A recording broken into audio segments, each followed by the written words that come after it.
اللهم خيرا في كل اختلاف ونورا في كل عصر وتيسيرا لكل عسير ووقاء لكل هانة منه.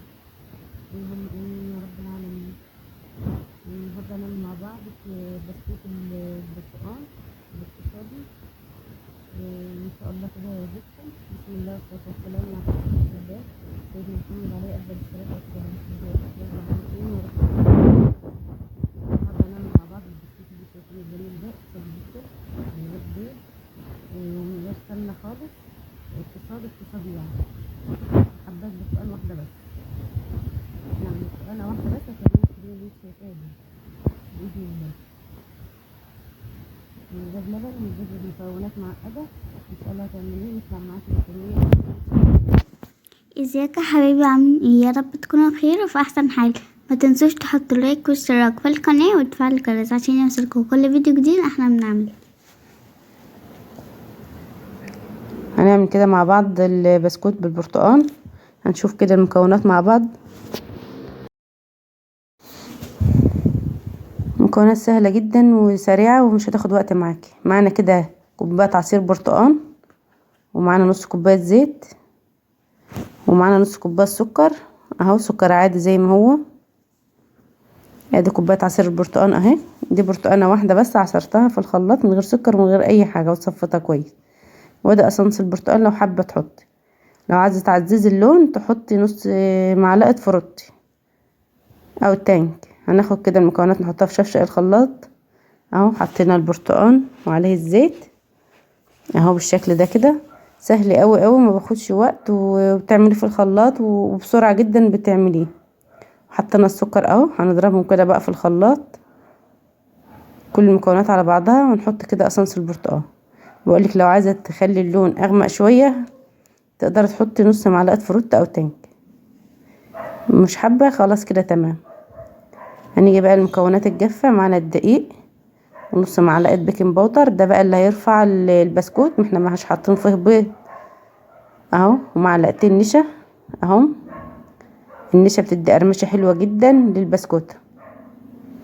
هننخلهم جدا مع بعض كويس كده ومعانا كده نص معلقة بشر برتقال او معلقة صغيرة، وحطها على الدقيق. انت ليه محطتهوش في العصير في الخلاط كله في بعضه المكونات التانية؟ اللي انا عايزاه كده في الدقيق علشان نكهة قشر البرتقال قوية وتدي نكهة حلوة في البسكوت. ادي العصير اهوت والخليط اللي احنا عملناه اهو. ننزل بيه كده على الدقيق ونقلب. الدقيق حسب كمية السوائل، كل دقيق بيشرب سوائل باختلاف عن الدقيق التاني، يعني ملوش كمية محددة. هنعجن كده بالشكل ده. مش هنعجن بقى، هنلم بس المكونات هندخلها في بعضها، لان البسكوتات زي ما قلنا قبل كده ما بتتعجنش عجن كامل اهي. تلمها بس كده بصوابعك بالشكل ده كده اهو. احتاجت منك دقيق حطي، احتاج السوائل برضو حط شوية سوائل، هتبقى معنا بالشكل اللي انت شفتيه ده كده اهو. هناخد قطعة كده وهنفرد كيس بتاع التلاجة وهنحطه فوقه كيس، وهنجيب بقى المشابة كده وهنحاول نفردها بقى. هنعمله بقى من غير قطعات ومن غير مكنة، وسهل جدا وما ياخدش اي وقت خالص، من غير تعقيد ولا كلكعة. حلو جدا في الفطار، حلو جدا بقى مع الشاي، هيعجبك جدا ويعجب الاولاد اهو. هنجيب بقى غطا، اي غطا عندك، كوباية، طبق صغير، غطا ازازة كبيرة، حاجة زي دي اهو. وهنقطع بالشكل ده كده بكل سهولة خالص، ما باخدش اي حاجة. بعد ما فردنا العجينة بين الكيسين وسمكها رفيع كده، هنقطعها بالقطعة اللي شايفاها دي غطا، مش قطعة شاريها ولا حاجة. وهنشيل بقى كل الزوايد بعد ما حطينا نقطة زيت في الصينية، نقطة واحدة، وهندهنها بالفرشة. هتجيبي بقى اي حاجة كده تعملي فيها اشكال وفتحات في البسكوت.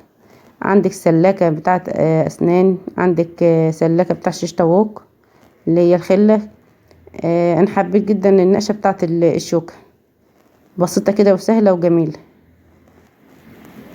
بالشوكة كده زي ما انت شايفاها كده بتعملي فيها اشكال برضو، بيبقى جميلة، بسيطة كده وجميلة وسهلة. لو وصلت معايا لغاية هنا ما تنسيش تدعميني باللايك والاشتراك في القناة وتفعلوا الجرس على كلمة الكل علشان يوصل كل فيديو جديد انا بعمله. هناخد بقى كده ونرص على الصينية ونكمل بقية الكمية. طريقة سهلة قوي شايفاها بكل سهولة. بنحطها كده بين الكيسين عشان نعرف نتحكم فيها ونشتري حتة قطعة البسكوت ونحطها على الصينية. انما لو انت حطيتيها على الرخامة او السطح اللي انت بتفردي عليه مش هتعرفي تطلعها منه، هتلزق فيه ومش هتطلع منه. انما الكيس بتطلع خالص بكل سهولة اهي. شايفين قطع البرتقال فيها ازاي اهي. هنخرمها كده بالشوكة بالشكل ده كده.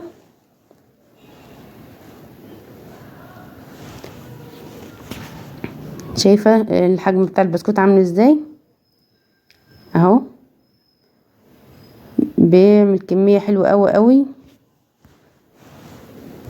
ومن برتقانة واحدة بس ومن غير بيض ومن غير سمنة ومن غير اي حاجة تضايقك في المكونات. سهل وسريع وبيعمل كمية حلوة. شايفة بقى بقية الكمية اهي. تقدري تعملي الشكل اللي انت عايزاه، تقدري تعملي مربعات وتقطعها بالسكينة وتعملي فيها كده فتحات بالشوكة. لو مش شرط يعني القطعات اللي الجاهزة ديت ولا المكن. هنروح بقى كده نسخن الفرن. هنسخنه كده حوالي 10 دقايق على نار متوسطة بالشكل اللي انت شايفاه ده كده اهو. ما تستعجليش في الفرن وتحطي الحاجة علشان تطلع معاك بسرعة ومظبوطة وتسوية سهلة وسريعة ومظبوطة جدا. سخني الفرن من قبلها. وبدأت اهدي النار اهو شوية عن المكان الاول لما كنت بسخنه اهو. وحطينا فيه البسكوت بالشكل ده كده وهوريكم كل مراحل التسوية.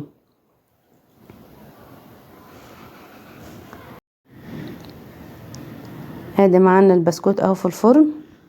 هوريكي بيرفع ازاي في الفرن وحجمه بيتضاعف شوية اهو. شايفة كان عامل ازاي وبقى عامل ازاي مع انه مفيش فيه بيض ولا حاجة، بس نص معلقة البيكنج باودر هي اللي عملت الارتفاع اللي انت شايفاه ده كده اهو. البسكوتة هشة جدا ومقرمشة وطعمها حلو قوي ما بياخدش اي وقت.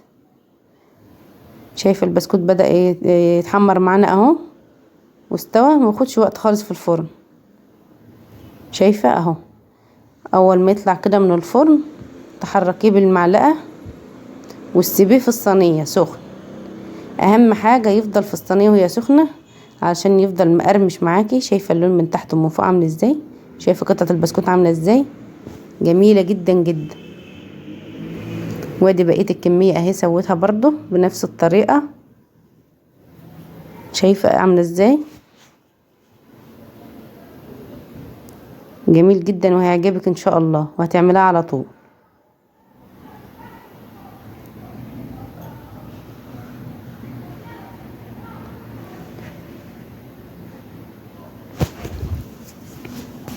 اتمنى الطريقة تعجبكم يا رب وتحطوا له لايك واشتراك في القناة يا جماعة فضلا وليس امر.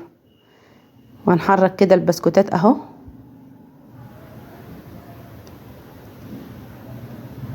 اهم حاجة تحركيها بعد ما تطلع وتكمل التسوية خالص تحركيها، ما تحركهاش وهي لسه طرية.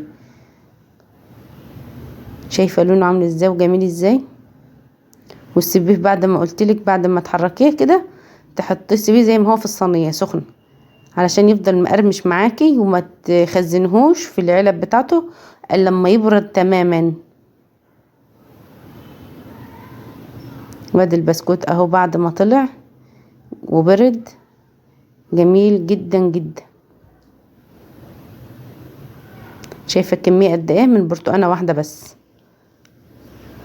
يا رب الفيديو يكون عجبكم وخفيف كده على قلبكم يا رب وكل وصفاتكم سهلة وسريعة كده وخفيفة على قلبكم يا رب. اتمنى يا رب دايما تكونوا مبسوطين معايا في القناة. بحبكم في الله. مع السلامة.